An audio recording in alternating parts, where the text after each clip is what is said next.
তোমাদের SSC 26 batch যারা আছো,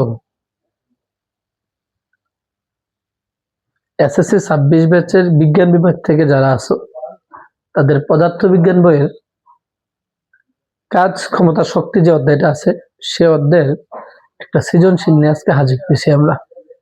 সৃজনশীল না বলা যায় হচ্ছে একটা সৃজনশীলের ঘ নম্বর যে প্রশ্নটা আছে, যেটা হচ্ছে কুমিল্লা বোর্ড 2021-এর ঘ নম্বর যে প্রশ্নটা আছে সেটা নিয়ে হাজির হলাম। প্রশ্ন করতে পারো ঘ নম্বরটা কেন নেন নাই ভাই? কারণ ঘ নম্বরটা খুবই ইজি, জাস্ট একটা সূত্র দিয়ে তুমি হাফ এম ডি স্কয়ার দিয়ে অ্যাপ্লাই করলে হয়ে যাবে, ঠিক আছে? সেজন্য আমি নিয়ে নেই।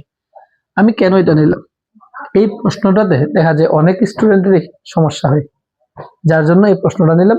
এই একটা প্রশ্ন তুমি যদি পারো, এটার মধ্যে 3 থেকে 4টা প্রশ্ন সমাধান করতে পারবা, নিশ্চিত থাকো। আসলে প্রশ্নটা পড়ি আমরা, কি বলছে। বলছে 30 মিটার উঁচু দালানের ছাদের উপর বসে থাকা অবস্থায় হঠাৎ রিফাতের হাত থেকে, কথা বুঝবা, 30 মিটার উঁচু একটা দালান আছে, বলা যায় এটা ভূমি থেকে এটা হচ্ছে 30 মিটার, এই অংশটা হচ্ছে কত মিটার? 30 মিটার।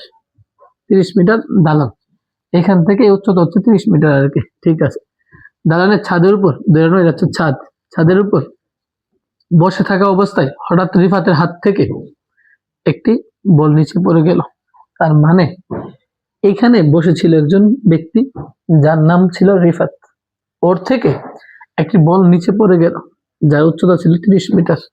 মাথায় রাখো, একই সময়ে, খুব ভালো করে মনে রাখো, একই সময়ে ভূমি থেকে সাদিক 10 মিটার পার সেকেন্ড বেগে একটি 0.2 গ্রাম ভরের পাথর বল বরাবর উপরের দিকে কি করছে? ছুড়ে দিছে। আমি তোমাকে এটা একটু সামারি করি।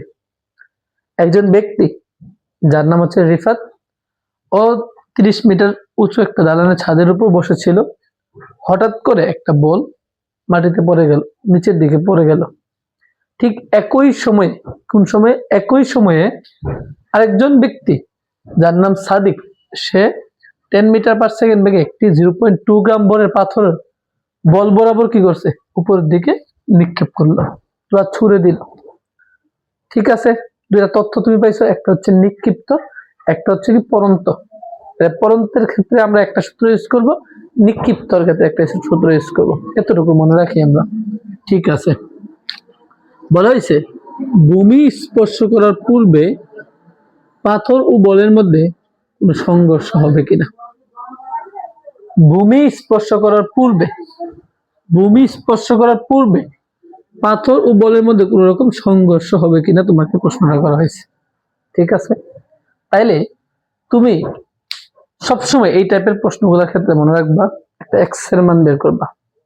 এক্স এর মান বের করবা কিভাবে? বলবা, মনে করি টি সময় পর এক্স উচ্চতায় তাদের মধ্যে কি হবে? সংঘর্ষ হবে। মনে করি টি সময় পর এক্স উচ্চতায় তাদের মধ্যে কি হবে? সংঘর্ষ হবে।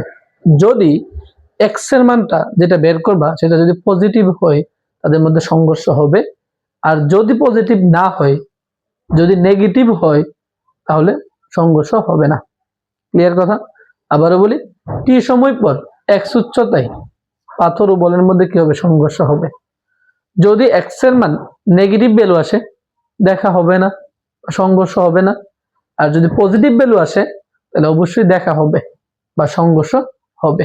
আসো আমরা লিখলাম, ধরো এই বি বিন্দুতে এক্স উচ্চতায় লিখি যে মনে করি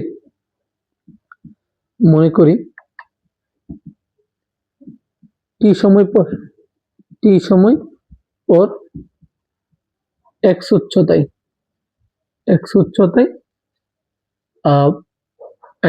পাথর ও বলের মধ্যে সংঘর্ষ হবে। পাথর ও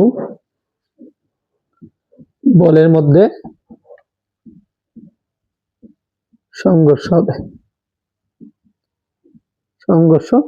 হবে, এই কথাটা মাথায় রাখবা। তাহলে এক্স উচ্চতায়, তাহলে এটা যেহেতু এক্স, এই জায়গাটা স্বাভাবিকভাবে 30 মাইনাস এক্স, যেহেতু এখান থেকে এদিকে আসতেছে এবং এখান থেকে এদিকে নিক্ষেপ করছে, আমি ধরে নিলাম এই বি বিন্দুতে এক্স উচ্চতায় কি হবে? পাথর দুইটার মধ্যে সংঘর্ষ হবে। ঠিক আছে, এখন তোমরা দেখো একটা হচ্ছে পরন্তু ছিল, একটা হচ্ছে নিক্ষিপ্ত ছিল না। তাহলে পরন্তর ক্ষেত্রে তুমি অ্যাপ্লাই করো এইচ ইকুয়াল, দেখো পরন্তর ক্ষেত্রে, পরন্ত বস্তুর ক্ষেত্রে হেল্প করে নাও, h equal u t plus half GT square. বলো তাহলে পরন্ত অবস্থায় যদি এখান থেকে এখানে আসে, তাহলে এই এইচ এর মানটা কত? 30 মাইনাস এক্স। আমি তো বিবিন্দুতে বলছি না, তাহলে এই এইচ এর মানটা কত? 30 minus x, 30 minus x equal. ঠিক আছে, ইউর মানটা কত? স্বাভাবিকভাবে শূন্য। তাহলে টি কত? শূন্য, যেহেতু এই স্থির অবস্থা থেকে সে পড়ছে, আর পরন্ত অবস্থায় ইউর মান স্বাভাবিক হিসাব শূন্যই হয় আমরা জানি। তাহলে হাফ তো হাফ, জি মানে কত? 9.8, আর টি স্কয়ার রাখলাম আমরা। এটাকে যদি ক্যালকুলেশন করো একটু, 30 minus x equal 4.90 square, 4.90 square. তাহলে এখান থেকে তুমি যদি এক্স এর ভ্যালুটাকে নাও, তাহলে এক্স ইকুয়াল হচ্ছে তোমার 30 মাইনাস 4.90 স্কয়ার, অর্থাৎ এটাকে এদিকে পাঠাবো আর এটাকে ওইদিকে পাঠাই দেবো আর কি। ঠিক আছে, আমরা 1 নং সমীকরণ দিয়ে রাখলাম। আমরা কি বের করতে চাইতেছি? টি সময়। টি সময় পর কেন বের করতে চাইতেছি? কারণ আমাকে বলছিল একই সময়, একই সময়টা কতটুকু, সেই সময়টাকে আমরা বের করতে চাই। ঠিক আছে, দেন হচ্ছে আমরা এক্স এর মানটা বের করবো। এতটুকু গেল। এরপর আসো, এতটুকু যদি বুঝো, আমরা এই অংশটাকে মুছাই দিই, এই অংশটাকে মুছাই দিই। এক্স ইকুয়াল টু এতটুকু আছে। নিক্ষিপ্ত ক্ষেত্রে চিন্তা করো এখন, নিক্ষিপ্ত এই ক্ষেত্রে চিন্তা করো, ঠিক একইভাবে H equal UT minus half GT square.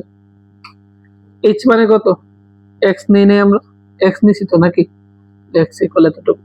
Your মান কত? 10 মিটার পার সেকেন্ড নিক্ষেপ করছে, তাহলে 10 টি মাইনাস হাফ, জি মানে 9.8 আর টি স্কয়ার। তাহলে এক্স থাকলো 10 টি মাইনাস 4.90 স্কয়ার, মানে 9.8 কে তুমি 2 দ্বারা ভাগ দিলে 4.90 স্কয়ার আসবে আর কি। ঠিক আছে, এটাকে তুমি 2 নং সমীকরণ দাও। সুতরাং এটা রাখো। এখন তুমি একটা জিনিস খেয়াল করে দেখো তো, এটার বাম পক্ষ এবং এটার বাম পক্ষ কি একই রকম না?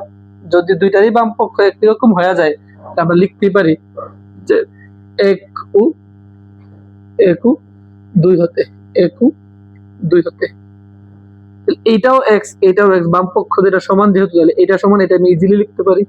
তাহলে লিখে ফেলো যে 30 মাইনাস 4.90 স্কয়ার ইকুয়াল, এই পাশে হচ্ছে একদম ঠিক আছে, এই পাশে হচ্ছে আমাদের 10t মাইনাস 4.90 স্কয়ার। ঠিক আছে, তাহলে 4.90 স্কয়ার 4.90 স্কয়ার কাটা, মাইনাসটা এই পাশে প্লাস আকারে আসবে, তাহলে 30 ইকুয়াল 10t। তাহলে t ইকুয়াল 30 বাই হচ্ছে 10, তাহলে সুতরাং t ইকুয়াল 3 সেকেন্ড। তার মানে বুঝলাম 3 সেকেন্ড পর পাথর এবং বলের মধ্যে একটা সংঘর্ষ হবে, বা হওয়ার কথা। আপাতত এতটুকু রাখি, হবে তো আমরা জানি না, কারণ এক্স এর মান তো এখনো বের করি নাই। এক্স এর মানটা যদি পজিটিভ আসে, তাহলে বলতে পারবো 3 সেকেন্ড পর তাদের মধ্যে একটা কি হবে? সংঘর্ষ হবে। আসো, তাহলে এই টি এর মানটা, এই টি এর মানটা তুমি হয় 2 নং এ বসাও, না হয় 1 নং এ বসাও। বসালে কার মান পাবা? এক্স এর মান পাবা। এখানে বলো টি এর মান, টি এর মান 1 নং সমীকরণে কি করে পাই? বসিয়ে পাই।